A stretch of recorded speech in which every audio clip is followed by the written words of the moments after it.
દર્શક મિત્રો, કેમ છો? હું આશા રાખું છું આપ સૌ એકદમ મજામાં હશો. હું છું આપની હોસ્ટ અને દોસ્ત કૃતિ. સ્વાગત છે આપનું મંતવ્ય ન્યૂઝની એક વિશેષ રજૂઆત વાનગી શોમાં. Title sponsored by LG Bandhani Hing, essence of authentic taste since 1894, co-presented by Mother's Recipe, પ્રેમનો સ્વાદ. દર્શક મિત્રો, ગૃહિણી એટલે ઘરની રાણી. અને હવે દરેક ગૃહિણીઓને દરરોજ સવાલ હોય કે આજે સાંજે જમવામાં શું બનાવું, અને એમાંય જો ઘરમાં બાળકો હોય ને તો એને દરરોજ કંઈક ને કંઈક નવું તો જોઈએ જ. તો આજે અમારા વાનગીના રસોડે મહેમાન એવી વાનગી લઈને આવ્યા છે કે જે નાના મોટા સૌ કોઈને ભાવે. જો તમારા ઘરમાં વડીલો છે તો વડીલોને પણ આ ભાવશે વાનગી. તો ચાલો બધું વાર નથી લગાડવી. આજે મારી સાથે જે મહેમાન જોડાઈ ચૂક્યા છે એ પોતાનો બિઝનેસ પણ ચલાવે છે, સાથે સાથે એક શિક્ષક પણ છે. તો ચાલો મળીએ એમને, બહુ જ બધી એમની સાથે વાત કરીએ અને નવી નવી બે રેસીપી શીખીએ. તો ચાલો કરીએ આજના શોની શરૂઆત. તો દર્શક મિત્રો, આજે મારી સાથે જોડાઈ ચૂક્યા છે અંજુ મુદ્રા. તો સૌપ્રથમ તો અંજુબેન, આપનું સ્વાગત છે મંતવ્યના વાનગી રસોડામાં. ધન્યવાદ. કેમ છો? મજામાં? એકદમ મજામાં. તો આજે બહુ જ બધી વાતો કરવાના છીએ, નવી નવી વાનગી આપણે દર્શક મિત્રો માટે બનાવવાના છીએ.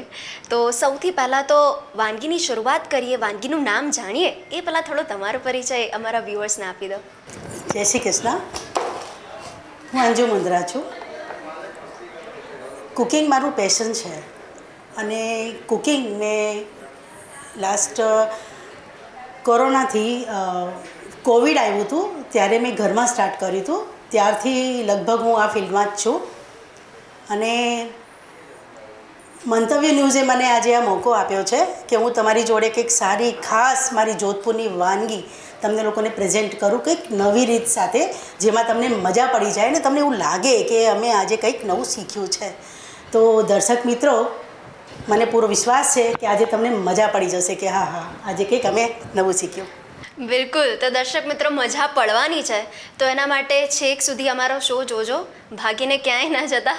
અને હવે મસ્ત મજાની વાનગીની બનાવવાની શરૂઆત કરીએ. તો પહેલી વાનગીનું નામ શું છે આપણી?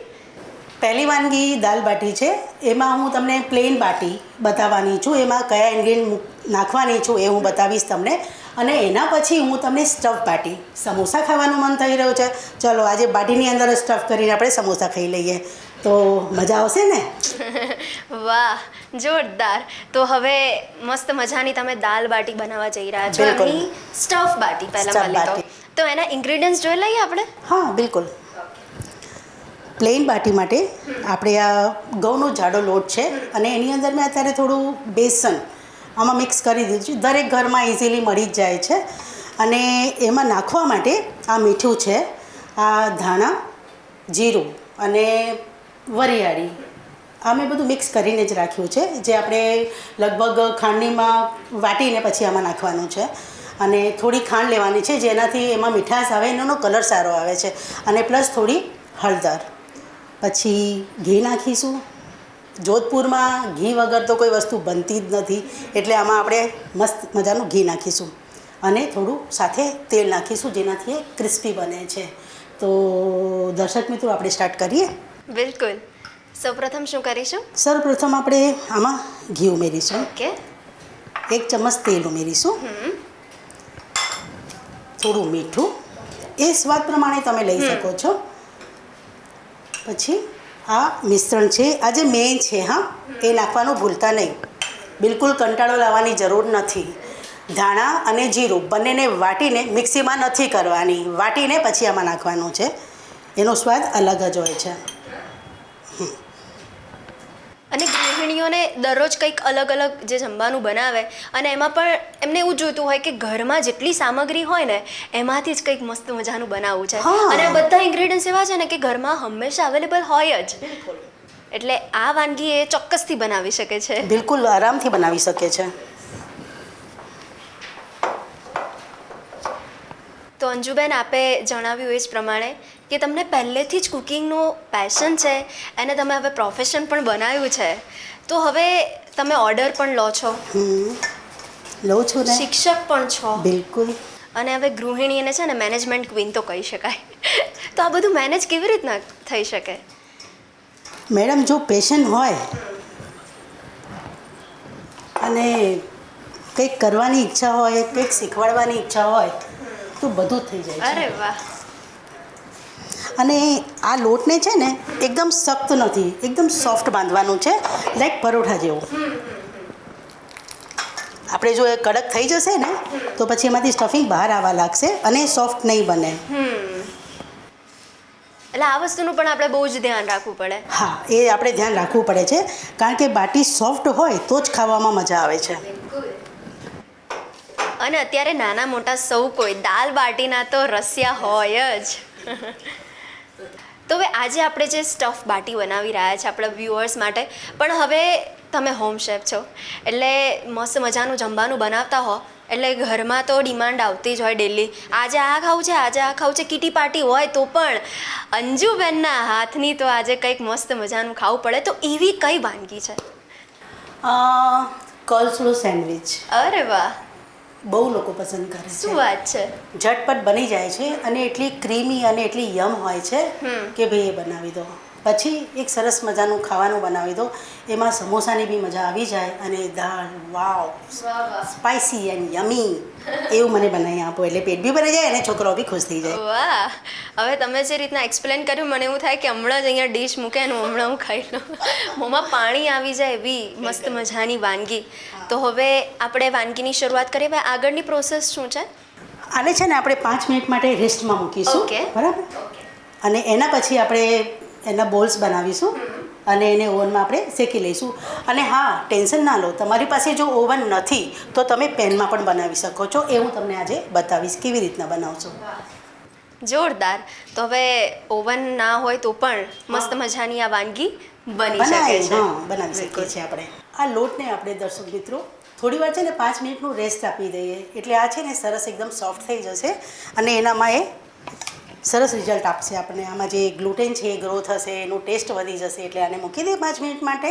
ઓકે, હવે આ લોટ તૈયાર છે આપણો. હવે આના આપણે નાના લોયા બનાવીશું, બોલ્સ બનાવીશું અને એને આપણે આજે આપણે છે ને પેનમાં બનાવીશું બાટી. ઓકે. વાહ. તો હવે આજે અંજુબેન તમે જોધપુરની તો આ ફેમસ વાનગી બનાવી રહ્યા છો, પણ બીજી કઈ કઈ ફેમસ વાનગી તમે રેગ્યુલરમાં બનાવતા હો, હટકે વાનગી હોય એવી કઈ? એમાં સ્પિનચ રાઈસ વિથ ખાઉસવે.